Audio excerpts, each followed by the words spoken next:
Então, estamos aqui no sétimo ponto Lojong, que vai tratar dos preceitos do treinamento da mente. Treine em métodos que garantam a não diminuição do treinamento, mas fortaleça e melhore. O texto raiz diz: faça tudo com uma única intenção. E qual seria essa intenção? Realize todas as atividades, como os yogas, de comer e vestir, apenas com a intenção de beneficiar os outros. Essa é a única intenção. Toda a base do Lojong se volta para isso, para essa alquimia, essa transmutação da mente, essa transformação do egoísmo para o altruísmo. Então, combata todas as adversidades com um único remédio. E qual seria esse único remédio? Se ao praticarmos Lojong experienciamos doenças, se somos vítimas de demônios, aqui no sentido de obsessores mesmo, né, de forças obsessoras, influências nocivas, se ficamos sujeitos a calúnias ou descobrimos que as nossas aflições mentais aumentam, de modo que já não desejamos treinar a mente, podemos considerar quantas pessoas no mundo experimentam dificuldades semelhantes. Então, se a gente passa por essas situações, então, dentro desse ponto de vista, a gente deveria refletir sobre outras pessoas que estão em situação semelhante, que o nosso sofrimento, ele não é único. Nós não somos as únicas pessoas do mundo passando por tudo que estamos passando. E assim, a gente sente compaixão por essas outras pessoas, porque a gente tem essa dor em comum com elas. E ao sentirmos compaixão por eles, podemos aspirar a assumir todos os seus problemas e meditar sobre dar e receber. Então você tira o foco do seu próprio sofrimento e você convida os outros seres para o seu coração. E a partir daí, então, você busca doar a sua virtude, doar a sua prática do Dharma, doar a sua vida, em termos de uma vida voltada para o estilo de vida do Bodhisattva, para o benefício de todos os seres, né? Se doar por completo para todos os seres. Então, isso é o Tonglen no sentido mais elevado, essa ideia do dar e do receber. E a gente pode até voltar aqui nos slides anteriores, quando ele vai dizer aqui, né, quando o Chekawa fala, realize todas as atividades, como os yogas, de comer e de vestir. O que que ele quer dizer aqui com o yoga de comer e de vestir? Será que é algum asana especial que a pessoa tem que fazer quando vai se alimentar ou quando vai se vestir? Não. Esses yogas aqui, a palavra yoga, principalmente em textos budistas, ela tem o sentido de contemplação. É essa busca por uma mente que está em união com o seu objeto de meditação. Uma mente contemplativa. E a yoga budista, ou yoga, tanto faz a pronúncia, a yoga budista, ela vai se voltar justamente para essa transformação da mente, para que a mente ela tenha ao mesmo tempo uma plena atenção, e aquela plena atenção que inclui tanto a vigilância quanto a contínua lembrança do Dharma, mas também uma espécie de um discernimento que impeça que ela perca essa plena atenção, né? Que tem a ver com a vigilância também, que eu já mencionei, que está na plena atenção, mas também um discernimento que tem a ver com a sabedoria, principalmente com a sabedoria. Então, que depois nas práticas meditativas, né, isso se reflete em shamatha e em vipassana. E a yoga budista, ela também se concretiza no Tantra. O Tantra budista é a yoga budista, né? Que aí você vai trabalhar com os canais sutis, você vai trabalhar com energias, no sentido de que você vai trabalhar com mantras, com ritos, com visualizações mais complexas, em que você mesmo passa a se visualizar no estágio mais avançado, você passa a se visualizar como uma deidade. Então, é pensar que a todo momento, todas essas ações cotidianas, como o comer e o vestir, elas não devem ser encaradas como meras ações mundanas que a gente faz de qualquer jeito, mas fazê-las com plena atenção e fazê-las de uma forma em que a gente pensa: o que que eu estou colocando no meu organismo, né? O que que eu estou ingerindo aqui? O que que eu estou comendo? Que benefícios essa comida vai me trazer? Se a gente pensasse assim, já cortaria muita coisa fora da nossa alimentação, né? E é claro que aqui no contexto budista, mahayana, é claro que aqui a gente tem que considerar que se trata de uma alimentação vegetariana estrita, preferencialmente, né? Sem nada de origem animal. Ou, no mínimo, sem nenhum tipo de carne, sem nenhum tipo de peixe. Mas, de qualquer forma, então, essas yogas do comer e do vestir também, né? Como que eu me apresento para o mundo, como que eu me porto perante o mundo. O Tantra vai trabalhar muito com isso, apesar desse texto aqui não ser um texto tântrico, da escola Kadampa ela manter o Tantra bem resguardado, né? Mas a ideia do Tantra é realmente, num nível mais avançado, é você encarar a sua vida como se você fosse uma deidade viva andando no mundo, né? E isso requer toda uma série de compromissos e de votos e de cuidados acerca do que você faz com o seu corpo, o que você faz com a sua fala, o que você faz com a sua mente. Mas o fato é pensar que nenhuma atividade é em vão. Todas as atividades elas podem ser utilizadas de alguma forma para a prática do Dharma, naquele sentido de que quando eu me nutro, eu penso que é uma nutrição importante para a minha prática espiritual. Quando eu me visto, também, né? A vestimenta que eu escolho, as cores que eu venha a escolher também para as minhas práticas meditativas e tudo mais, mas sempre tudo isso guiado do ponto de vista Mahayana, do contexto do Mahayana, com a intenção de beneficiar os outros, com a intenção de beneficiar todos os seres, sempre guiado por essa intenção, que é o primeiro nível de bodhicitta, que é a bodhicitta intencional. Então, e como se combate todas essas adversidades, como a gente viu aqui, né, o único remédio é o dar e o receber, é o se doar para os outros seres, porque os problemas virão, os problemas continuarão enquanto estivermos no samsara, né? Não dá para a pessoa se iludir, achar só porque ela está meditando todo dia, porque ela está estudando o budismo, que ela vai ficar serena, que a vida vai ficar tranquila. Não vai ficar tranquila, muito pelo contrário, pode até ficar um pouco mais caótica, porque o karma nos testa, a mente também nos testa, né? Nossa própria mente nos testa. Então, se voltar sempre naquela lógica, para aquela lógica, né, de troca de eu por outros, que a gente vê muito enfatizada no Guia do Estilo de Vida do Shantideva também. Duas tarefas, uma no início e outra no final. Pela manhã, crie o ímpeto correto, pensando: hoje não me separarei da dupla bodhicitta. Então, quando a gente acorda, já gerar uma boa intenção, né? Pensando que esse dia que se inicia será um dia, de alguma forma, frutífero para o nosso aprendizado, para a nossa busca espiritual.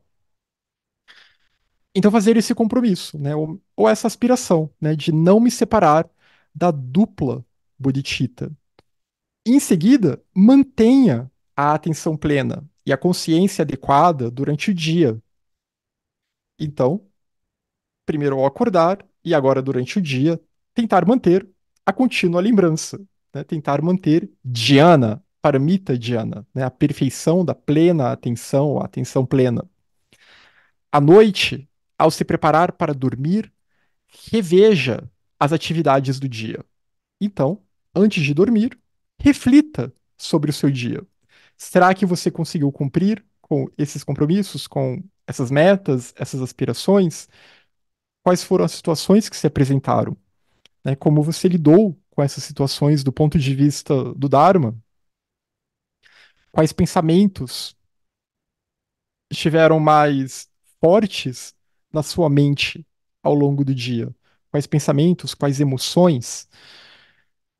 Então, fazer essa reflexão ao se preparar para dormir. E se você agiu de maneira contrária à bodhicitta, de maneira contrária à compaixão, de maneira contrária à intenção altruísta, explicite para si mesmo as suas falhas. confesse-as para si próprio, né? Que não é aquela confissão católica de se confessar para um padre, nada do tipo, mas é realmente admitir para si próprio e decida não repeti-las no futuro, né? Tente não repeti-las no futuro. Se as suas ações estavam de acordo com Bodhicitta, regozije-se e aspire a continuar na mesma linha, né? Então, alegre-se com a prática. Pense que foi um dia produtivo e aspire então continuar, né? Continuar para conseguir avançar ainda mais. Quem tiver algum comentário, fica à vontade para colocar no chat ou levantar a mão também, quem preferir ligar o microfone, fiquem todos à vontade aqui. Qualquer que seja o caso, seja paciente. Então, ter esse cuidado com a rotina do dia, né, do acordar a hora de dormir. Lembra que o Tsongkhapa, no Lambrin Chenmo, ele também falava, né, do cuidado na hora de dormir, buscar dormir no horário adequado, buscar dormir naquela parte mais intermediária da noite, né, que é aquela parte antes da meia-noite, dormir numa postura também adequada, né, naquela postura que é a mesma postura que a gente vê nas imagens do Buda, quando o Buda alcançou o Maha Parinirvana, né, que é o Buda deitado do lado direito, se eu não me engano. Esquerdo ou direito agora. Não, é do lado direito, realmente. Você se deita sobre o seu lado direito do corpo, né? Eu confundo um pouco o direito e esquerda. Eu sempre tenho que lembrar que esquerda é a mão com a qual eu escrevo. Aí eu lembro que a direita é o outro lado. Então, dormir sobre o seu ombro direito, né, do lado direito, com o braço assim. É claro que essa posição pode ser meio estranha, nem muito confortável para quem não está acostumado com ela. Dorme na posição aí que for melhor, mas se possível, dormir nessa posição, porque é uma posição realmente harmônica para o corpo, tanto em termos sutis também, do ponto de vista da literatura budista, né? E parece que tem também estudos que mostram que é uma posição boa para o coração, etc. E ele até fala em visualizar uma luz branca ao redor, uma luz branca suave, sutil, né, para ajudar também a já proteger a mente de sonhos agitados, né? Então, a- também a possibilidade de cuidar dos seus sonhos, né, para que a gente tenha sonhos mais auspiciosos. E, na verdade, todo esse cuidado ao longo do dia ele pode fornecer uma vida onírica muito rica para a pessoa, né? Aqui o texto dos Sete Pontos Lojong não fala disso, mas outros textos budistas vão falar disso, né? Dessa importância das nossas experiências durante os sonhos. E se a gente passa o dia cultivando bons pensamentos, se dedicando à prática, estudando, refletindo, etc., tentando manter a lembrança de Bodhicitta na mente, é claro que também os nossos sonhos poderão ser sonhos bons, sonhos auspiciosos, né? Sonhos que nos trarão reflexões, ou mesmo sonhos agitados, mas que dali a gente pode tirar algum tipo de reflexão também. Então, qualquer que seja o caso, seja paciente. Se você acumular seguidores e riqueza mental, não deixe que eles se tornem motivos de arrogância, né? Então, se a pessoa começa de repente, ela entra no momento da vida, ou até por causa do Dharma, começam a doar coisas para ela, ou, né, começam a aparecer pessoas que confiam nela, que a ouvem, porque ela está compartilhando bons ensinamentos. Mas isso não pode se tornar um motivo de arrogância, senão já era aí para Bodhicitta, né? Não tem como ter altruísmo se há arrogância, porque o altruísmo é o contrário do apego ao eu, é o contrário do egoísmo. E arrogância é puro egoísmo, é puro ego inflado. Em vez disso, reconheça a sua natureza ilusória. Reconheça que o eu é vazio de existência inerente. Reconheça Shunya, o vazio, e aspire a que essas coisas que você acumulou, essas coisas boas que você pode estar acumulando num bom momento da vida, que elas se tornem um meio de beneficiar os outros, né? Que você pense, bom, já que eu estou com bons recursos materiais, então que eu consigo usar essa segurança material que eu tenho agora para poder auxiliar os outros ainda mais, né? Que eu aproveite talvez o- a maior quantidade de tempo livre que eu terei para auxiliar os seres. Porque, infelizmente, quem está no estado de destituição extrema nem sempre vai conseguir fazer muita coisa. A pessoa primeiro tem que sair daquele estado de destituição extrema, de pobreza extrema, né? Primeiro, ela tem que não morrer de fome.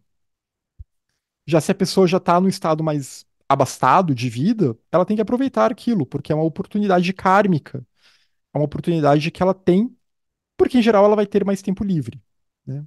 Vai ter algum tempo livre para poder auxiliar os outros. É claro que isso varia. Tem gente que é muito rica e nunca tem tempo livre. Mas se a pessoa está numa posição mais intermediária, não é nem muito rica e nem muito pobre, nem muito destituída, então em geral ela vai conseguir ter algum tempo livre para auxiliar os outros, para se dedicar à prática do Dharma. E é claro que eu não estou falando que a gente tem que ficar buscando riqueza nem nada do tipo, né? Não é o objetivo da prática budista ficar buscando essas coisas, muito pelo contrário.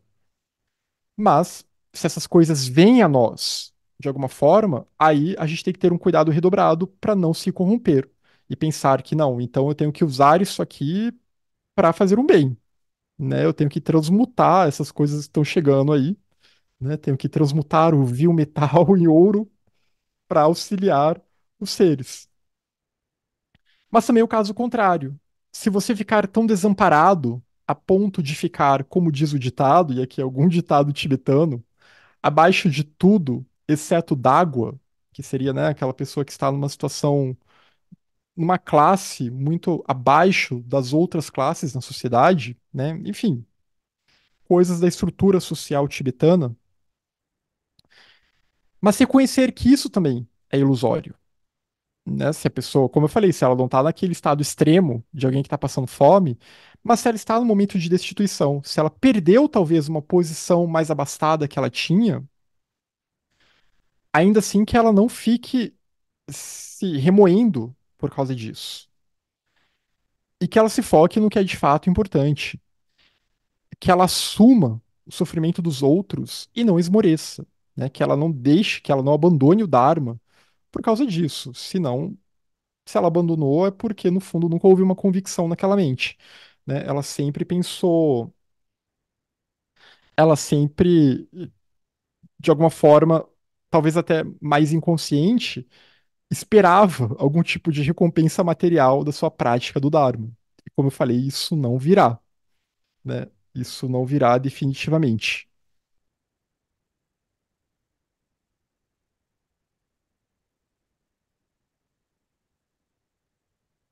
Mantenha os dois, mesmo às custas de sua vida. A menos que você cumpra os compromissos do Dharma em geral e do treinamento da mente, o Lojong, em particular, você não experimentará a felicidade nesta ou em vidas futuras. Então, né, e aqui é felicidade em termos de budismo, né? Felicidade em termos de contentamento, e não somente momentos de euforia, né? Momentos de pico de alegria ou coisas do tipo.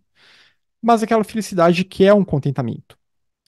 Você não experienciará, não experimentará essa felicidade se você não se voltar para a prática do Dharma. Portanto, guarde-os, guarde esses compromissos com mais carinho do que a sua própria vida. Pense que esses compromissos, eles são aquilo que te impedem de cair em renascimentos inferiores, né? Em reinos inferiores, em situações de ainda mais sofrimento, porque você estará ainda mais apartado do Dharma. É claro, se a pessoa tem uma convicção, a ideia é que não é uma pedagogia do medo, tudo bem que os tibetanos às vezes usam um pouco dessa pedagogia do medo, né? Uma cultura bem medieval. Mas a questão é que realmente, se eu dou as costas para esses ensinamentos, eu estou dando as costas para toda uma oportunidade de libertação do samsara, de libertação do sofrimento. Então, eu estou dando as costas para a real felicidade. Portanto, se a gente almeja se libertar do sofrimento e a gente entende a natureza do sofrimento, que a causa do sofrimento é a avidia, é a ignorância, que atribui a ideia de um eu separado, de um eu inerente e também de uma essência separada e inerente aos fenômenos, se a gente entende que essa é a causa do sofrimento, o Dharma é aquilo que vai nos levar para a sabedoria, que vai nos libertar desse sofrimento. Então não faz sentido abandoná-lo, não faz sentido deixar de lado esses compromissos. É claro que cada um vai na sua velocidade. Só porque você adotou um compromisso não quer dizer que você de repente agora tem que acelerar tudo. Mas você vai com cuidado, com cautela, cada passo de cada vez, porque são muitas vidas. Então, relaxa. Treine nas três dificuldades. Quando surgem as aflições mentais, quando surgem os kleshas, é difícil percebê-las no início, difícil evitá-las no meio e difícil interromper a sua continuidade no final. Essas são as três dificuldades, né? Quando surgem as aflições mentais, a gente não percebe que elas estão surgindo. Elas simplesmente aparecem de uma forma bem natural, né? A gente sente que aquilo somos nós que estamos reagindo a uma situação, que nós somos aqueles pensamentos, aquelas emoções. Né? A gente dá a existência inerente, aderência ao nosso senso de eu. Então a gente não percebe-as de início. E aí, quando elas já estão se tomando conta de nós, fica difícil evitá-las, que é aqui esse período intermediário.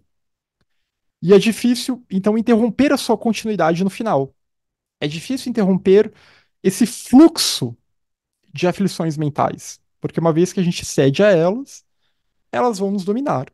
E a gente vai continuar agindo sempre que uma determinada situação propícia para aquela aflição mental surgir, uma determinada circunstância, né, uma determinada condição, vai despertar aquele gatilho. Né? Aquela causa é ativada.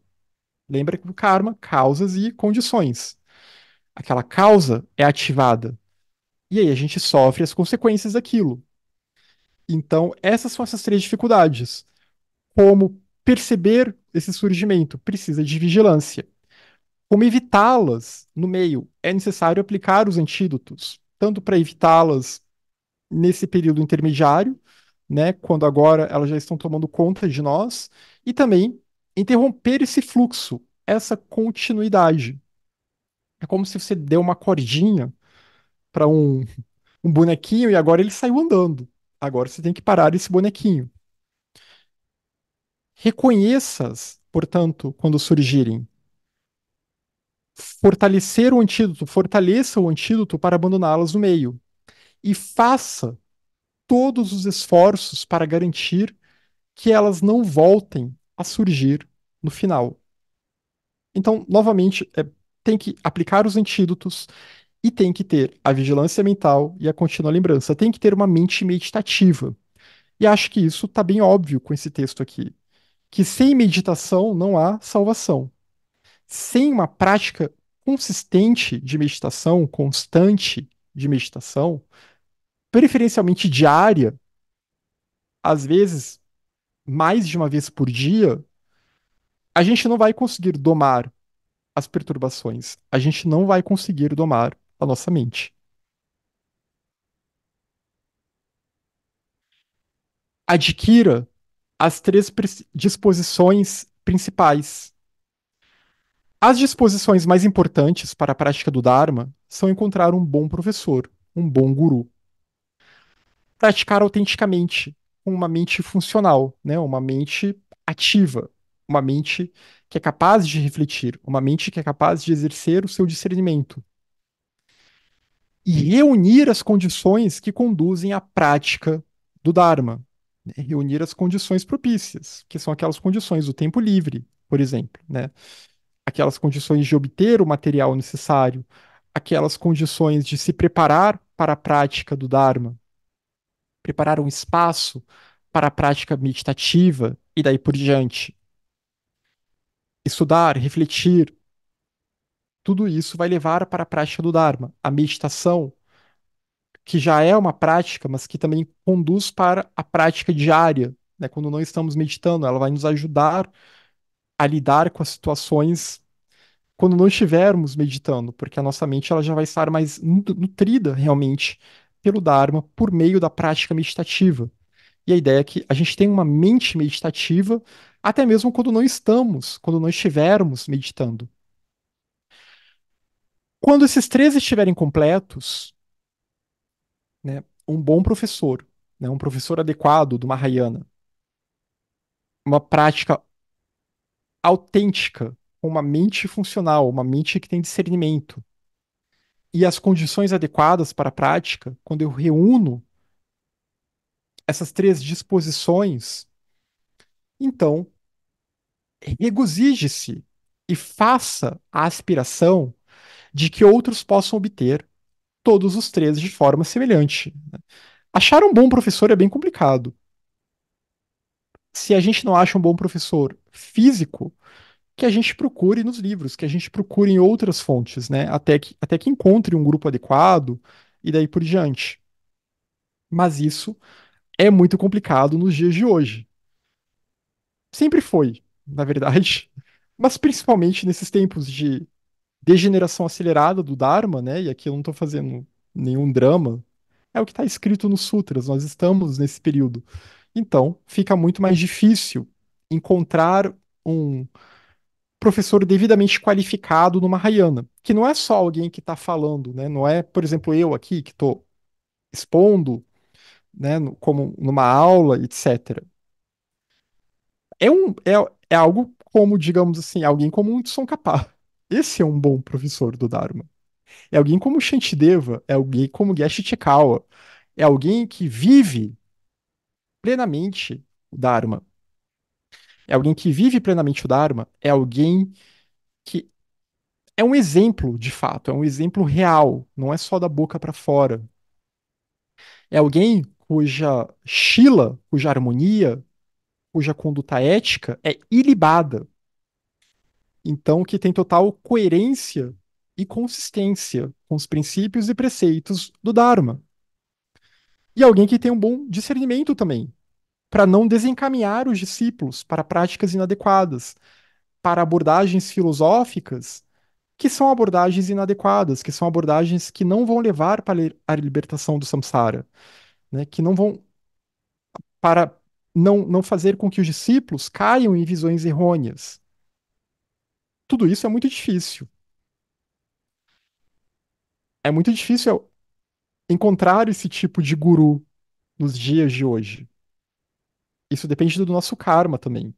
Depende do esforço que a gente coloca nas nossas aspirações e nas nossas práticas, na nossa sinceridade, na nossa reta motivação, para que também a gente gere as condições adequadas, karmicamente falando, para que, quem sabe, um dia a gente tenha contato com esse tipo de guru, para que esse guru apareça nas nossas vidas. E talvez nem vá aparecer assim fisicamente, mas talvez nos sonhos. Lembra que eu falei da importância dos sonhos. Se estivermos bem conectados com esses ensinamentos, se estivermos bem conectados com essa linhagem aqui. E por isso que é muito importante que a gente tenha clareza dos mantenedores dessa linhagem. Esses nomes não estão aqui à toa. Tilopa, Rintinzangpo, Naropa, Stirlingpa, Atisha, Druntompa, Abhayakirti, Maitri Yogi, Gyashisharawa, Langritangpa, Chekawa, Togsmedzangpo. No Dharma, a linhagem ela é tudo. Não adianta só eu ver o ensinamento, mas não saber de onde ele vem. Eu tenho que saber de onde ele vem. Porque vocês já ouviram muito essa palavra, contínuo, continuidade, fluxo. Estamos aqui lidando com renascimento, ou reencarnação, se preferirem usar essa palavra, ou transmigração. Os ensinamentos, eles também renascem. E esses mantenedores, eles renascem vidas após vidas, zelando pelo Dharma. Esses e outros, né? Outros também que avançam no caminho. Então é muito importante ter essa clareza. Quem são aqueles que estão realmente conectados com a linhagem central, e com uma linhagem que de fato remonte ao Buda Shakyamuni. É claro que a gente nem sempre vai conseguir ter muita clareza, né? Porque não está muito claro para nós que muitos desses personagens foram na Índia, antes da sua chegada ao Tibete, né? Que é a segunda transmissão do Dharma da Índia para o Tibete. Mas mesmo assim, vendo a tônica desses personagens, o que que eles enfatizam? Eles enfatizam o essencial do Mahayana. Eles enfatizam o Tantra idôneo, que não é o Tantra que vai ter consorte física, não é o Tantra que vai ter massagem de genitália, não é o Tantra que vai ter magia sexual, nada do tipo. Não é esse tipo de Tantra materialista da Kali Yuga, né, que na verdade é um anti-dharma. Então, eles não enfatizam nada disso. Eles enfatizam o Tantra real, o Tantra idôneo, com todo o cuidado que deve ser enfatizado. Eles enfatizam chamata, mas eles não param em chamata. Nenhum desses personagens aqui vai dizer que basta acalmar a mente, que basta quietar a mente. Não, isso é um passo. Mas também tem que refletir, tem que fazer a meditação analítica, tem que praticar Vipassana, que é a meditação analítica, né? A real Vipassana, que é a meditação analítica. Que é essa meditação, então, que você vai usar o pensamento, vai usar a lógica, vai usar o raciocínio, mas também vai buscar a intuição, né? O seu grau mais elevado, a sabedoria, prajna, é a sabedoria intuitiva, o seu estado mais puro.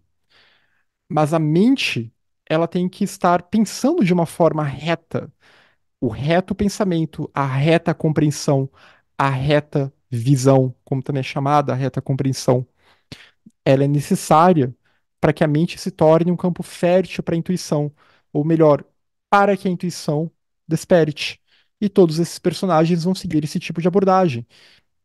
Uma abordagem que vê Senda como graduada, graduada e gradual. Não existe iluminação súbita, né? Ela não vem do nada e ela não vem sem esforço, ela não vem sem mérito, não vem sem um caminho de purificação, sem a necessidade da prática das virtudes, das paramitas, e principalmente a ênfase em Bodhicitta, a ênfase no grande pilar do Mahayana, né? Tem muitas vertentes do budismo que surgiram ao longo da Ásia, que em tese são Mahayana, mas que quase não falam de Bodhicitta. Essa aqui fala, e fala bastante. Então, saber o que que é enfatizado. Aqui também é uma conexão com os ensinamentos dos tratados Abhidharma. Mas sabendo então que a literatura original do Mahayana, né, a base do Mahayana ético-filosófica, isso é o enfatizado pelos reais mantenedores da linhagem e que seguem esse fluxo, né, da escola Kadampa até a escola Gelugpa. Então, é importante ter esse tipo de clareza, para que a gente não caia em enganos, para que a gente não se iluda pensando que pensando que a gente vai conseguir simplesmente se aprofundar na prática sem estudar essa linhagem, sem buscar uma conexão com esses personagens que comentam, que desenvolvem toda essa filosofia do Mahayana, né, que vão nos dar todo um arcabouço e uma base para aí sim a gente conseguir avançar também no caminho.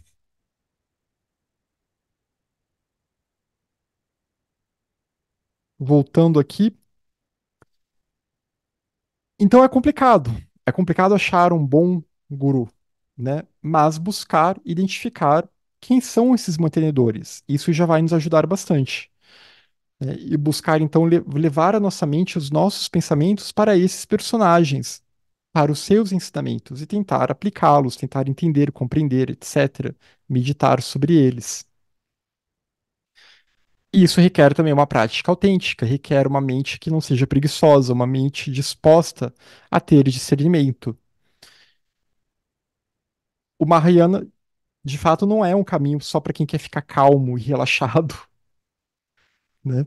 É um compromisso árduo. Quando esses três estiverem completos, então regozije-se e faça a aspiração de que outros possam obter todos os três de forma semelhante. Se os três estiverem incompletos, considere que muitos outros no mundo também não possuem esses pré-requisitos e, como resultado, são incapazes de praticar o Dharma autenticamente. Sinta compaixão por eles. Cultive a aspiração sincera de que a falta dessas provisões deles possa amadurecer sobre você e que eles possam vir a possuir todas elas, no sentido de que então você vai se dedicar por eles. Você vai se dedicar pelos outros seres que não podem se dedicar, que não têm acesso ao Dharma. Mas se você tem, ainda que seja um acesso mais ou menos, um acesso incompleto, você ainda se dedica pensando no futuro, eu vou beneficiar desses seres, né? Porque a meta é virar um Bodhisattva. E um Bodhisattva vai ter muito mais capacidade para auxiliar esses seres. Cultive os três que não devem diminuir. Visto que todas as qualidades do grande veículo dependem da devoção ao guru, essa devoção ela não deve diminuir. A questão da Guru Yoga aqui, né, que é justamente se focar na linhagem, tanto como um exemplo, mas também como professores, como aqueles que dão ensinamentos que apontam um caminho para nós colocarmos em prática, para nós buscarmos compreender. O treinamento mental que é o próprio Lojong, né, a transformação mental é a quinta essência do Dharma Mahayana. Portanto, o entusiasmo pela sua prática não deve diminuir. Então, ter esse tipo de entusiasmo pelo treinamento mental. E a manutenção dos preceitos dos veículos maiores e menores, do Mahayana e do Hinayana, né, que são aqueles preceitos básicos. A base ética do Dharma, ela não muda muito do Hinayana para o Mahayana. E definitivamente não muda para o Tantra também, para o Vajrayana, né, que na verdade faz parte do Mahayana. Então, se tiver alguma escola aí dizendo, não, a partir de um determinado ponto, tais compromissos não são mais necessários, tais renúncias não são mais necessárias, então tem alguma coisa errada aí, tem alguma distorção. Então, dos menores em diante, né, pensando aqui, esses preceitos, aqueles preceitos mais básicos, até alguns preceitos mais avançados, votos mais avançados. Mas conforme a pessoa vai assumindo determinados compromissos, não permitir que isso esmoreça, não permita que isso diminua. Mantenha os três inseparáveis. Certifique-se de que seu corpo, fala e mente nunca se desviam da virtude. Então, se certificar de que você tem um cuidado com essas três portas da ação: corpo, fala e mente. Manter o foco nas virtudes, nas parmitas, nas perfeições. Aplique o treinamento imparcialmente a todos. É vital que seja profundo e abrangente. O treinamento mental, ele deve ser aplicado a todos os seres sencientes e objetos insensíveis igualmente e sem parcialidade. Aqui, a todos os fenômenos, né? No sentido de que você deve treinar a sua mente também para não causar danos até coisas que não são necessariamente um ser senciente, né? Por exemplo, eu não vou colocar lixo na minha rua, um exemplo bem simples aqui, né? Não vou jogar lixo no meio da rua, né? Não vou maltratar plantas, né? Arrancar plantas sem necessidade do solo, que não são exatamente seres sencientes nesse sentido, né? De seres que têm uma mente que renasce vida após vida. É uma outra classe de. São seres vivos, as plantas, mas é uma outra classe de ser aqui. Então, que não tem um senso de individualidade, é o que eu quero dizer, né? Esse senso de individualidade que renasce vida após vida, como os animais têm, né? E os humanos também. E os devas, e asuras, e outros seres. Então, o treinamento mental, ele deve ser aplicado a tudo. Você deve aplicar as técnicas a tudo que surge na mente. Isso não deve se resumir a mera conversa fiada, mas sim profunda competência, né? A pessoa ela deve se tornar proficiente nessa prática. Nós estamos treinando para nos tornarmos algo. Aqui eu estou usando muito essa tradução que é que estava, né? Eu usei o inglês e estava muito treinamento mental, né? Mas a gente pode pensar em transformação mental, transmutação mental, né? Mas essa transmutação ela ocorre mediante esse tipo de esforço. Por isso que nesse ponto eu gosto da palavra treinamento. Medite constantemente sobre aqueles que foram separados. Há alguns por quem achamos difícil sentir amor e compaixão, e eles deveriam ser o foco especial da meditação. Rivais, companheiros regulares, aqueles que nos prejudicam sem provocação, e aqueles que não gostam de nós por razões kármicas. Aqui, quando ele fala razões kármicas, são aquelas pessoas com que a gente talvez nunca tenha interagido na vida direito, mas é o famoso santo não bateu, né? Nem conheço a pessoa. Tive um primeiro contato com ela, mas ela já olhou e já olhou atravessado, já não foi com a cara e não gostou. E muitas vezes isso pode, na verdade, pode haver um motivo kármico aí, passado, né? De vidas anteriores, etc. Às vezes é só uma projeção e depois isso se resolve e tudo mais, né? São situações sempre complicadas de se avaliar, cada caso é um caso. Mas a questão aqui é que essas pessoas, e até eles falam companheiros regulares, né? Porque são pessoas que estão nas nossas vidas a todo momento, mas que há fricções, né? Há momentos bons, mas há os momentos de fricção, de desentendimento também. E aí nem sempre a gente está em bons termos com as pessoas com quem a gente convive. Mas o fato é meditar sempre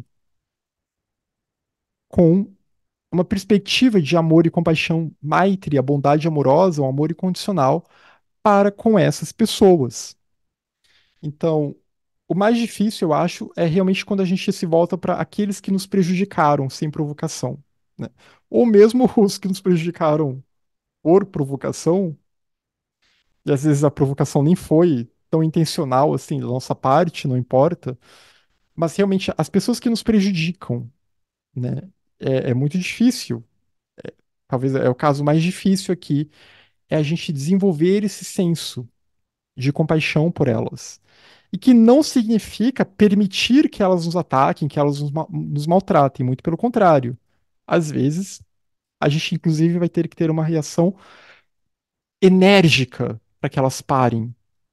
Mas mesmo tendo esses tipos de reações enérgicas, a gente faz isso com uma intenção adequada, com aquela intenção de que eu não quero que essa pessoa continue causando mal a mim e nem mal a si própria, porque ela está gerando um karma ruim quando ela fica me atacando também. E eu espero que essa pessoa, né, se liberte do samsara em algum momento. Eu espero que essa pessoa consiga amadurecer em algum momento. Então, é nesse sentido aqui. Não é no sentido de virar saco de pancada nem nada, né? Porque no Ocidente, eu vejo principalmente no budismo americano, né, nos Estados Unidos, e que acaba influenciando o budismo brasileiro também, as pessoas acham que ser budista é virar uma coisa meio passivo-agressiva, né? Não é essa a ideia aqui, muito pelo contrário. A partir do momento que chega uma perturbação no seu caminho, corta aquilo. Não fique dependente de condições externas. Não confie na obtenção de todas as condições adequadas, tais como alimentação e vestuário, proteção contra forças humanas e não humanas, né? Achar que eu tenho que ter algum instrumento especial para minha proteção, ou achar que eu tenho que ter um vestuário adequado para poder praticar o Dharma, ou esperar até o momento que eu vou ter um tipo de alimentação que eu considere que os textos, né, indiquem como mais adequada para a minha prática, esperar que a minha saúde fique perfeita e assim por diante.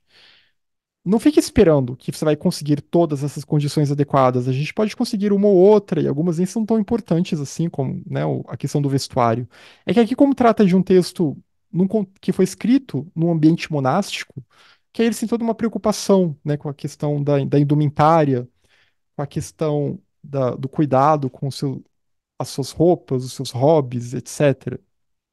Então a gente tem que interpretar aqui de forma adequada. Mas o fato é que, pensando em condições externas gerais, né? Senão a gente cai naquela velha história de, quando eu estiver financeiramente estável, quando eu estiver aposentado, quando eu estiver em tal situação, aí sim eu vou me dedicar à prática do Dharma, né? Talvez você morra antes disso e aí você não praticou, você não aproveitou o tempo que você tinha. Porque tempo, em geral, a gente tem. É mais uma questão de saber usá-lo. Quem tem tempo para ficar no TikTok, no Instagram, nas redes sociais, tem tempo para se dedicar ao Dharma. Então, se você não consegue reunir essas condições, todas elas, integre essa mesma situação ao caminho por meio dos dois tipos de bodhicitta. É aquela velha história de transformar a adversidade no caminho, né? Pensar então que essas adversidades que eu tenho, qual o aprendizado que eu posso tirar disso, né? E de novo, aqui tentando aplicar aquele ensinamento de eu vou refletir sobre outras pessoas, outros seres que estão em situação semelhante a mim. E eu entendo então a dor deles, eu me compadeço com eles, e a partir daí eu agora tenho um ímpeto maior para praticar o Dharma. Porque esses dois tipos de bodhicitta eles vão incluir tanto a intenção, mas é claro também aquela bodhicitta engajada, que aí eu vou me engajando na prática das virtudes. Eu não preciso de um vestuário especial para praticar as paramitas, né? Eu não preciso de sal do Himalaia para praticar as paramitas. De chá verde, chá de hibisco, sei lá o que mais que as pessoas tomam, que está na moda atualmente, né? E se bem que a moda de alimentação tá cada vez pior, na verdade, né? Quando eram essas modas mais vegetais era até melhor. Agora a gente tá vendo, na verdade, um retrocesso, né? Uma onda anti-vegetarianismo, anti-veganismo, pessoas pregando dieta quase 100% carnívora, pessoas achando que tem que ficar comendo ovo toda hora e coisas do tipo. Então, mas não ficar achando que nada disso vai realmente ser importante para a sua prática da virtude, porque você pode praticar as virtudes, pode desenvolver as paramitas, pode meditar, pode voltar a mente para a bodhicitta, pode estudar o Dharma, mesmo sem reunir todas as condições adequadas. E também a ideia da proteção, né? Ficar com medo do ataque. Ataques acontecem quando a gente está se envolvendo com assuntos espirituais, né? De quando em quando, os nossos próprios conflitos internos nos deixam suscetíveis a ataques de obsessores. A gente tem que saber lidar com isso, tem que saber se proteger e tudo mais, mas não pode ficar esperando quando eu me tornar indestrutível e totalmente imune a esses ataques, então, a partir daí, eu não mais serei, eu não mais me sentirei ahn, bloqueado para praticar o Dharma completamente. Não, aí tá arranjando desculpa.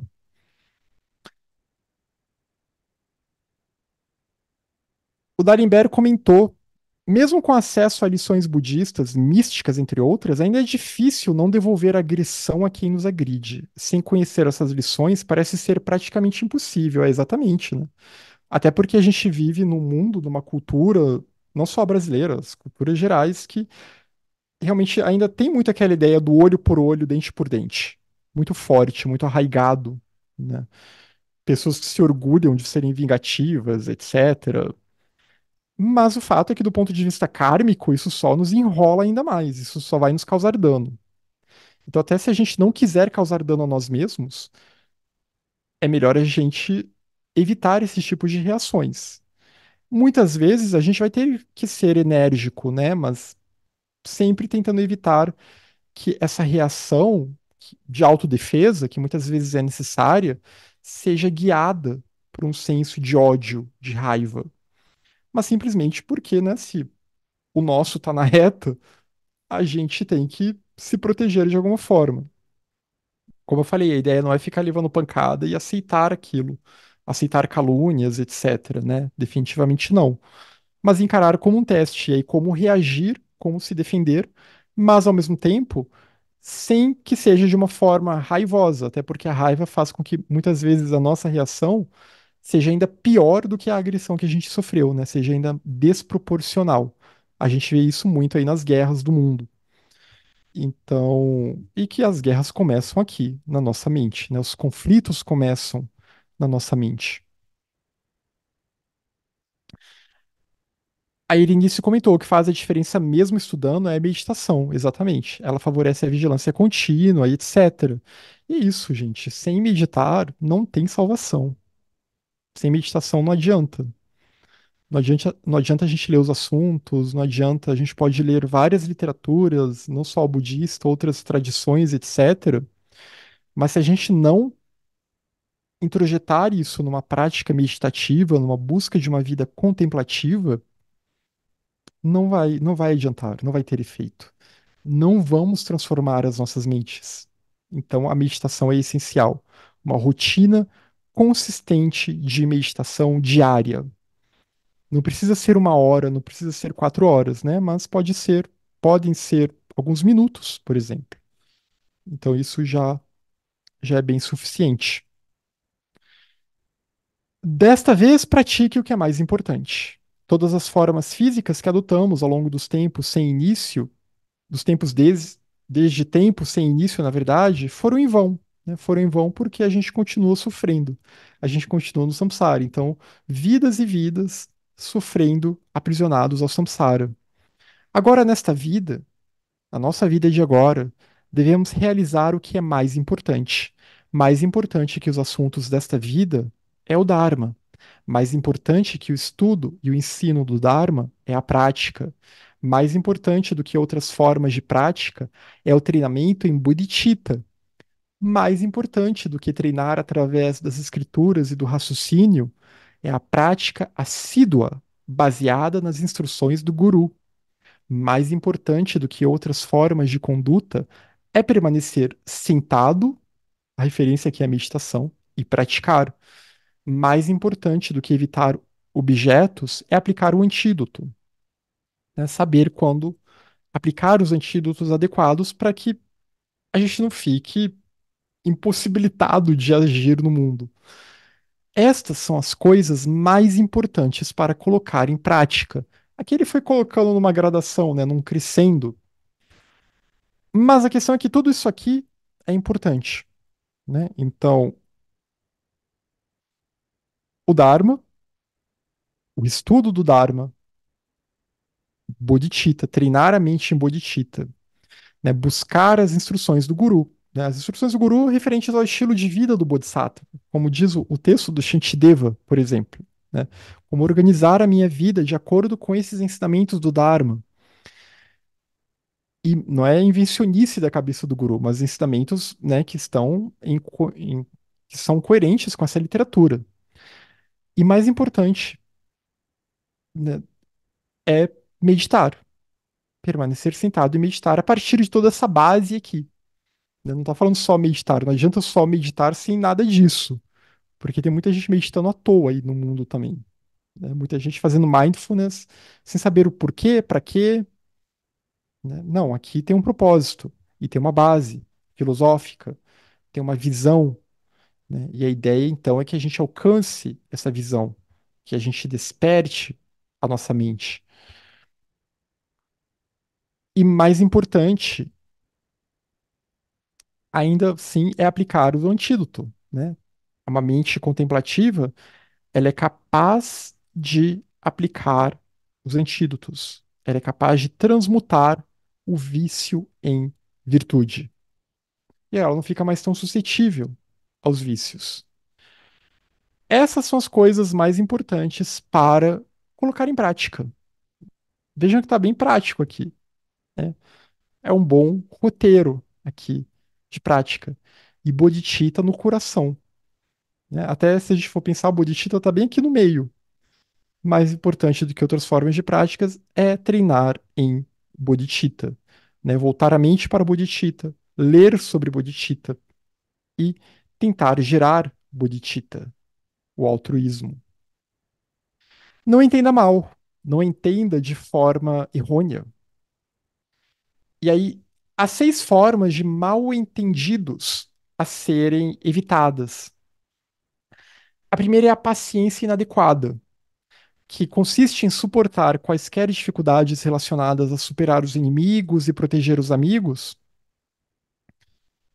Que aí são os conflitos mundanos, né? Ah, aquele grupo eu não gosto, aquele eu gosto, então eu tô do lado daquele, e aquele lá eu vou enfrentar, e eu vou enfrentar até o final, né? Aquela coisa, essa vida meio Big Brother que as pessoas gostam de viver hoje em dia, né? Eu jogo até o fim, mas a pessoa não tem paciência para os sofrimentos relacionados à prática do Dharma, né? Para os testes, para toda a necessidade de realmente domar a própria mente, domar o elefante da mente. Ah, para isso eu já não tenho paciência, não tenho paciência para meditar. Tenho paciência para fazer uma série de bobagens na minha vida.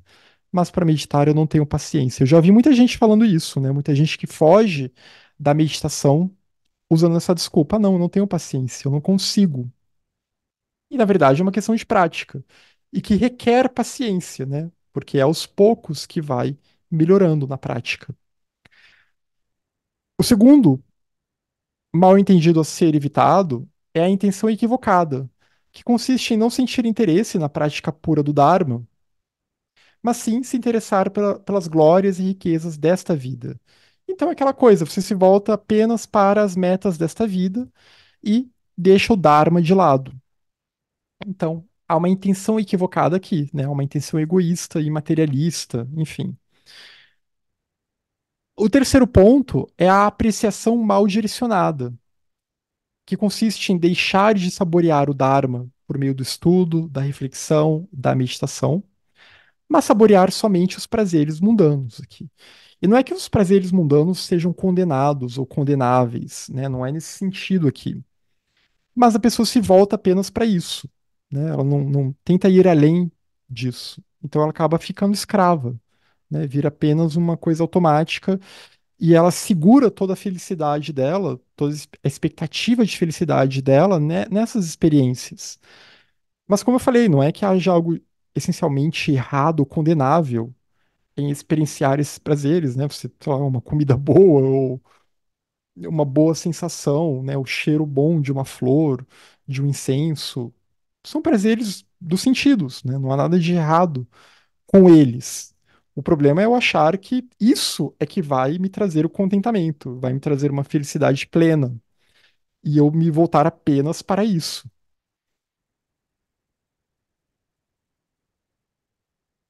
A compaixão mal direcionada consiste em deixar de cultivar a compaixão pelos malfeitores. Então,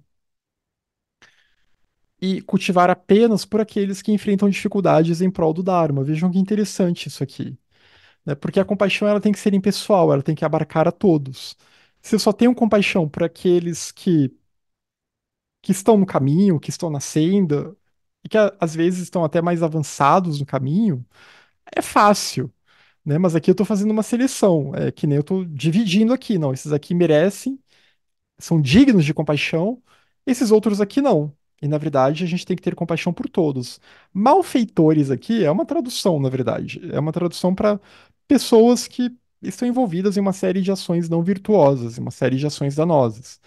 Não é necessariamente um criminoso no sentido, né, de código penal, pode incluir isso também, mas pessoas em geral, né, pessoas que praticam calúnia contra você, ou pessoas que é, fizeram alguma coisa que causaram sofrimento e tudo mais.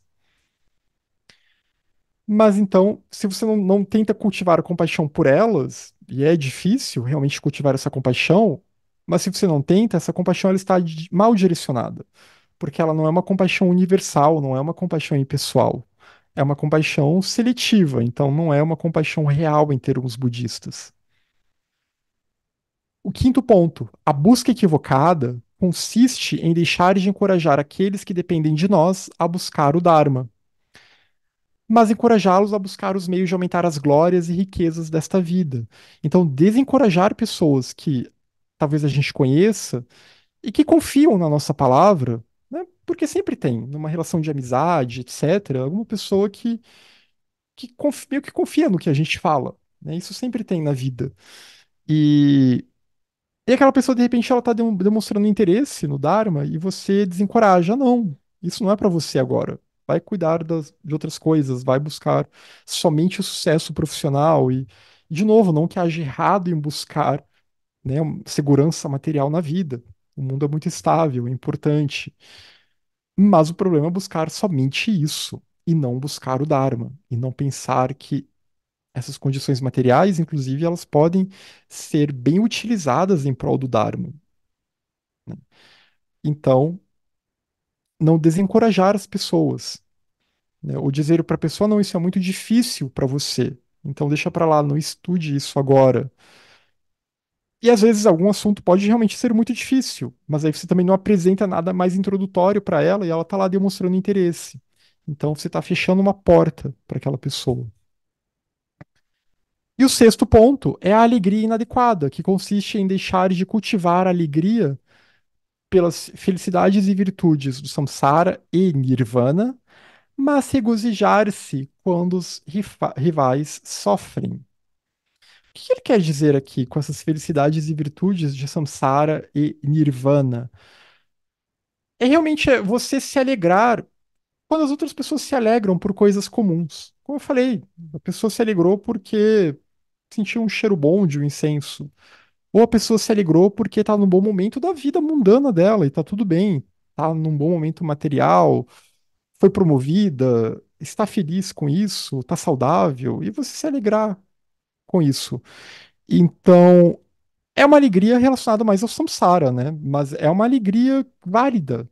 Se alegrar pelo outro é mostrar essa empatia com o outro, né? Essa alegria empática com o outro. Que é um daqueles quatro incomensuráveis, né? Tem a alegria empática, tem a bondade amorosa, tem a equanimidade, tem a compaixão.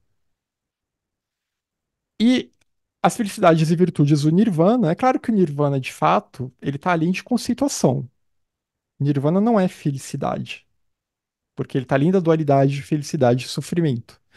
Mas o nosso ponto de vista de uma mente dual, como não há sofrimento no Nirvana, a gente então, a nossa mente dual, ela associa isso à felicidade. Então, esse fim do sofrimento, esse fim do samsara. Mas a gente deixa de cultivar a alegria em prol dessa busca, né? E a nossa alegria se regozija apenas quando os outros sofrem. A gente viu isso, eu acho que na reunião anterior, né, que falava daquela ação errônea da mente, né, de você se alegra quando a pessoa sofre e você ainda pensa, olha, bem feito, é o karma dela, mereceu, né? Essa ideia errônea do karma, de achar que o karma é uma justiça que beneficia uns e traz punição aos outros, né? E karma não é isso. Karma é ação, ação e intenção, né? E as consequências das ações. É uma lei natural, né? Não é um tribunal, digamos assim. Mas enfim, são aquelas ideias que a gente até estava conversando no grupo do WhatsApp, né? Aquelas ideias errôneas e inadequadas sobre o karma que se espalham no Ocidente. Então, evite essas 6 formas errôneas ou erradas de prática e leve a sério as 6 formas inequívocas, que são o oposto de tudo isso. Não seja inconsistente. Evite o tipo de prática esporádica que pode ocorrer quando ainda não se tem plena confiança no Dharma, ainda não se tem muita convicção. Aí, de novo, a questão da meditação, né? Ah, eu medito de vez em quando, né? Medito uma vez por semana e olhe lá. Aí tá faltando consistência, né? E não leio nada, não busco estudar nada, nem que seja uma. Se eu não tô com muito tempo na minha vida, se tenho que estudar outras coisas, eu tô com muito trabalho, mas né, abre o livro, lê uma linha, como eu falei. Todo mundo aqui, para Instagram, todo mundo tem tempo, para Facebook, todo mundo tem tempo, né? Para várias coisas, todo mundo tem tempo. Ah, mas aí para ler um pouquinho, ninguém mais tem tempo. Para sentar, para meditar por 10 minutos que seja, ninguém tem tempo. São as desculpas, né, que a gente arranja. E isso é o poder da preguiça também. Então, treine sua mente de maneira focada e sem interrupção, para que a gente consiga vencer a preguiça. Porque essa inconsistência ela está muito ligada à preguiça. E à falta de convicção, que reforça a preguiça. treine com todo o coração. Dedique-se inteiramente ao treinamento da mente e pratique enfaticamente. Então, treinar com convicção, com o coração, com uma reta motivação, com a bodhicitta intencional. Ganhe liberdade através do discernimento e da análise. Aqui é a questão da meditação analítica, da importância do discernimento. Determine qual de suas aflições mentais é a mais forte e faça disso o foco de um esforço intensivo. Nós já vimos isso antes também. Investigue se essa aflição surge ou não sempre que você entre em contato com um objeto potencialmente provocador, né? Que às vezes é uma pessoa, às vezes é uma situação, às vezes é um local, às vezes é uma memória, às vezes são determinadas palavras, às vezes é tudo isso. Então, refletir sobre isso. E se surgir, aplique um antídoto, né? A ideia não é simplesmente fugir da situação, mas buscar, aplicar o antídoto para superá-lo e faça todos os esforços até que não apareça mais. E essa é uma boa dica, na verdade, né? Vai enfrentando, claro que as perturbações estão todas interligadas, interconectadas, mas vai pegando aquelas mais imediatas e mais fortes e vai trabalhando com elas.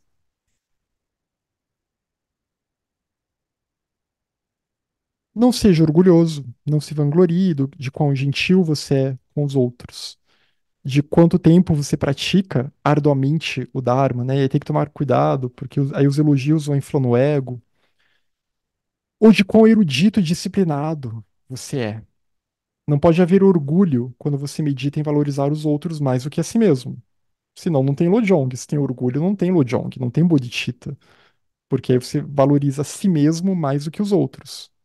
Então não pode haver orgulho quando você medita em valorizar os outros mais do que a si mesmo, né? Não seja um hipócrita. Não caia nessa dissociação cognitiva. Como disse Drenpa, não tenha grandes esperanças nos seres humanos. Em vez disso, suplique às deidades. Volte-se para as virtudes que as deidades representam, né? Aqueles aspectos da mente iluminada de um Buda, da natureza Buda. Quando ele fala não tenha grandes esperanças nos seres humanos, não fique esperando a gratidão alheia, não fique esperando reconhecimento, né? Elogios, etc. Até porque se eu ficar esperando isso, é de novo, é porque eu, eu quero inflar o meu ego, né? Eu estou buscando ter orgulho de mim mesmo. Não fique irritado. Não retalie, mesmo que os outros o humilhem na frente de muitas pessoas e não fique irritado. Bem difícil. Se nós, praticantes, não fizermos do Dharma um antídoto para o apego ao eu, a nossa paciência pode tornar-se mais frágil do que a pele de um bebê, né? Porque se tem um senso forte arraigado de eu ali, então há uma fragilidade. E aí qualquer provocação nos derruba. E podemos sentir-nos ainda mais irritados do que o demônio Tsen, né? Um demônio muito irritado, um demônio de raiva. Isso não se qualifica como Dharma, portanto. Certifique-se de que o Dharma funcione adequadamente, como um antídoto para o apego ao eu, né? Se você é frágil, se você se ofende fácil com várias situações da vida, com pessoas que querem realmente te ofender, talvez, mas se você se ofende e se deixa abater tão facilmente assim e cai na raiva, é sinal então que a prática do Dharma ela tem que ser intensificada, tem que meditar ainda mais sobre o vazio de eu, sobre o vazio de existência inerente do eu e dos fenômenos. Então, certifique-se de que o Dharma é esse antídoto supremo, né? É a grande medicina para o apego ao eu, para a ignorância, para a vidya. Não seja temperamental, não mude sua expressão de alegre para deprimida a menor provocação, pois isso só irá incomodar os seus companheiros, né? Então, ter um tipo de controle emocional aqui, bem em consonância com o que nós estamos vendo.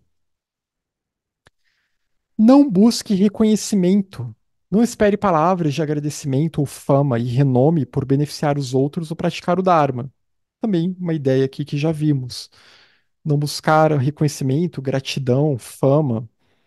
E se essas coisas vierem, tomar muito cuidado para não se corromper com elas, né? E pensar que você vai ter que usá-las para o benefício dos outros seres, para intensificar ainda mais a prática, né? Que na verdade vai ser uma responsabilidade ainda maior.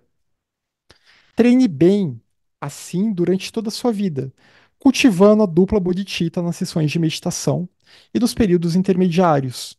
Então, ao longo de toda a nossa vida, e cultivando a dupla bodhicitta, a bodhicitta intencional, a intenção altruísta de libertar todos os seres do sofrimento, e a bodhicitta engajada, né? Se engajar no cultivo das virtudes, principalmente das seis paramitas, Dana, Shila, Kshanti, Virya, Dhyana e Prajna. E meditar, né? Nas sessões de meditação e nos períodos intermediários, quando não estamos meditando. Entre uma sessão de meditação e outra. Vocês veem que essa linguagem é uma linguagem de quem medita todo dia, mais de uma vez por dia. Então você ganhará a confiança da maestria.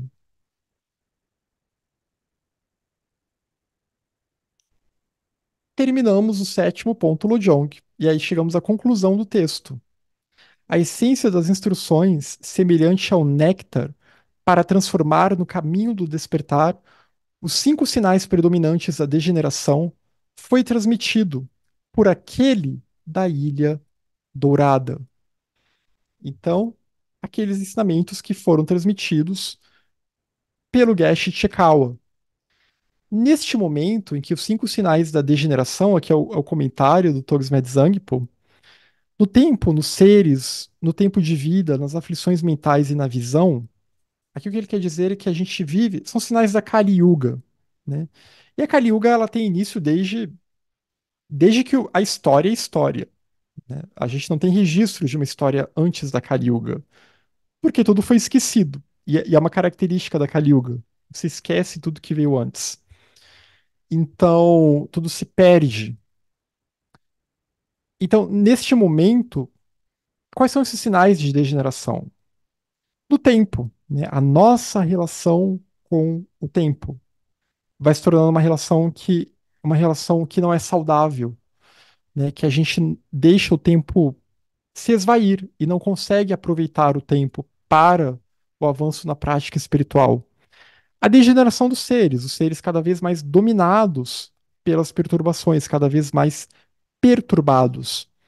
No tempo de vida, o tempo de vida diminuto, um tempo de vida que diminui. É o que os textos falam, que antes da Kali Yuga, o tempo de vida era maior.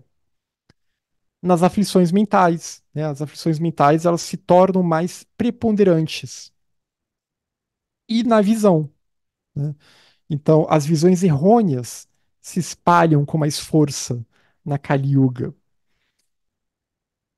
Então, esses sinais, eles estão generalizados, eles estão espalhados.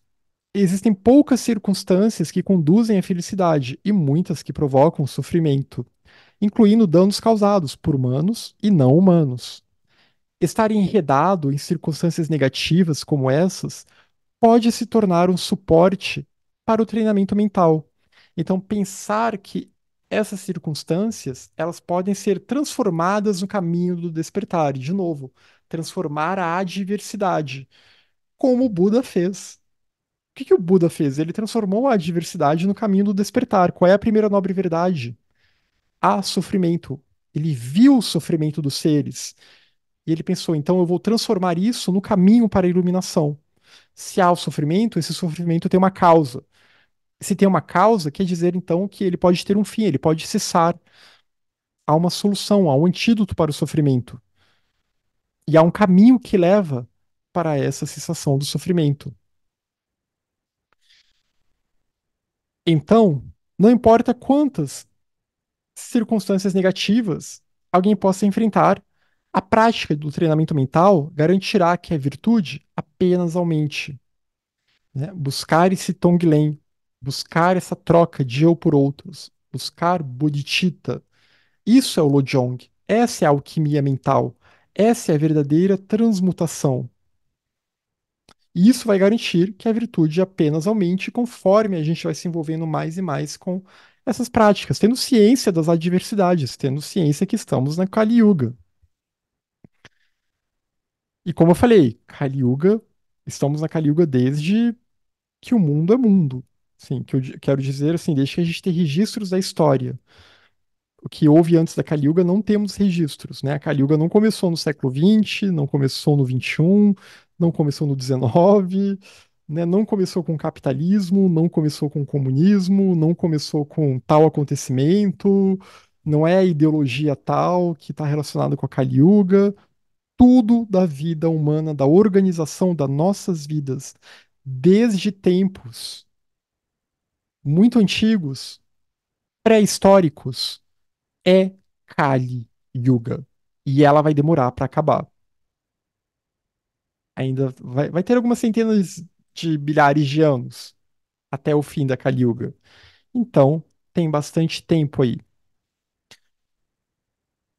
Mas pensar que temos que tentar transformar essa grande situação adversa em que estamos, né, essa era adversa em que estamos, e que se reflete na forma como até a nossa constituição psicofísica se organiza, temos que buscar transformar isso no caminho da iluminação. O Daniel comentou: é possível observar que o que perpassa todos os ensinamentos é a firme determinação. Não perder o foco das linhas centrais. Muito bom. É exatamente isso. Ter determinação, né? E víria está muito ligado à ideia, paramita víria, né? A perfeição da reta energia, está muito ligado a essa ideia de determinação. E também a convicção, né? Desenvolver a convicção para que haja determinação, essa firme determinação e não perder o foco das linhas centrais, porque é o que mais acontece hoje em dia. Em todas as tradições espirituais, né? Todas essas tradições que têm algo afim, né? Algo de religião, sabedoria nelas, todas elas acabam se perdendo das linhas centrais e se perdem nos nas características periféricas, em coisas que não são tão importantes assim, ou em que levam a distorções muitas vezes, né? E tem que ter o foco central, né? O foco central do Mahayana. E Bodhicitta é uma dessas linhas centrais do Mahayana. O breve conselho do professor de Suvarnadvipa é como um néctar que transforma veneno em remédio, né? A ideia aqui da alquimia, a ideia aqui da compaixão. Então, é superior a qualquer outro tipo de instrução. Essa Survanadvipa é aquela ilha dourada que eu falei, né? Que está falando do instrutor, da ilha dourada, etc. E é uma conexão aqui com o Serlingpa. Lembra do Serlingpa? A gente usou um texto dele, Os Estágios da Mente Heróica, porque o Geshe Chekawa está bebendo de ensinamentos do Serlingpa. É aquele que vem da Ilha Dourada. Então, esse breve conselho do professor de Suvarnadvipa. E que o Serlingpa até dito, né, que ele chegou a atuar lá na ilha de Java, ele veio de lá, da ilha de Java, na Indonésia, que naquela época era uma região budista. E depois ele vai atuar na Índia, em Caxemir, e vai ser o instrutor de muitos personagens que vão formar o primeiro núcleo Kadampa no Tibete. Então, é muito ligado a essa linhagem Lojong, né? Alguém que vai transmitir esses ensinamentos para o Atisha, e aí a linhagem segue até chegar no Geshe Chekawa e depois no Togsmed Zanpo. É superior a qualquer outra instrução. Com o conhecimento de como treinar a mente dessa maneira, o corpo do praticante que treina a mente se torna a cidade, a cidadela, que é a fonte de felicidade, ou da felicidade. Porque traz à tona todas as alegrias próprias e dos outros no samsara e no nirvana. É uma mente que se volta para a felicidade de todos os seres, que se alegra junto de todos os seres e que busca libertar os seres, que busca conduzir os seres ao nirvana. É claro que para isso a pessoa antes tem que alcançar o nirvana também, né? Ela não pode conduzir alguém para um local, um estado que ela ainda não alcançou. Mas a meta é essa. Ao aplicar isso a todos os empreendimentos e treinar bem a mente, sua mente se fundirá com o Dharma e não demorará muito para que você atinja o objetivo perfeito para você e para os outros, né? Fundir a mente com o Dharma, o Samadhi supremo, né? Alcançar esse tipo de Samadhi, que também é uma pura bodhicitta, é uma mente em que o eu saiu de foco e o foco agora são os outros, né? Uma mente altruísta. O texto raiz diz: quando as sementes kármicas que sobraram de treinamentos anteriores foram despertadas em mim, senti grande interesse e, assim, sem me preocupar com sofrimento ou menosprezo, procurei instruções sobre como subjugar o apego ao ego, o apego ao eu. Agora, mesmo na morte, não terei arrependimentos. Né? Alguém que devotou a sua vida para o Lojong, para o Mahayana, não tem do que se arrepender na hora de morrer. Chikawa, o senhor dos yogis, diz que treinou minuciosamente sua mente, e em sua sabedoria passou a valorizar os outros mais do que a si mesmo. Ele se libertou inteiramente do emaranhado de preocupações egoístas e, assim, ganhou esse nível de confiança, né, esse nível de convicção. E através da bondade do Senhor do Dharma, chamado Drakpa, recebi o bem precioso desse tesouro, dessa transmissão oral. Através do poder desta revelação solicitada por discípulos fiéis, que todos os seres possam dominar os dois tipos de bodhicitta, que é o Togsmed Zankipo falando. E ele aqui menciona um nome curioso, né? Drakpa. Drakpa Gyaltsen. Aqui não aparece aparece o Gyaltsen mais à frente. Então, esse comentário sucinto, né, o comentário do Togsmed Zangpo, baseado nas palavras da linhagem oral dos sete pontos Lojong, foi composto em resposta aos repetidos pedidos de Dragpa Gyaltsen, um yogi do veículo supremo, do Vajrayana, ao monge Tokme, ou Togsmed Zangpo, em seu local de retiro, a fortaleza do Dharma de Guncho. Temos um personagem que se chama Lobsang Dragpa Gyaltsen, também conhecido por Tsongkhapa, né? Tsongkhapa e Togsmed Zangpo chegaram a viver no mesmo período durante algum tempo. Togsmed Zangpo, ele morre quando Tsongkhapa ainda é jovem. É possível que tenha havido um contato entre os dois. Acho que seria lógico que houvesse um contato entre os dois. Aqui não fica muito claro, porque Dragpa Gyaltsen é um título, né? Esses nomes são sempre nomes que são recebidos a partir de transmissões e tal. Pode ser um outro Dragpa Gyaltsen, pode ser um Tsongkhapa. Então fica essa curiosidade aqui.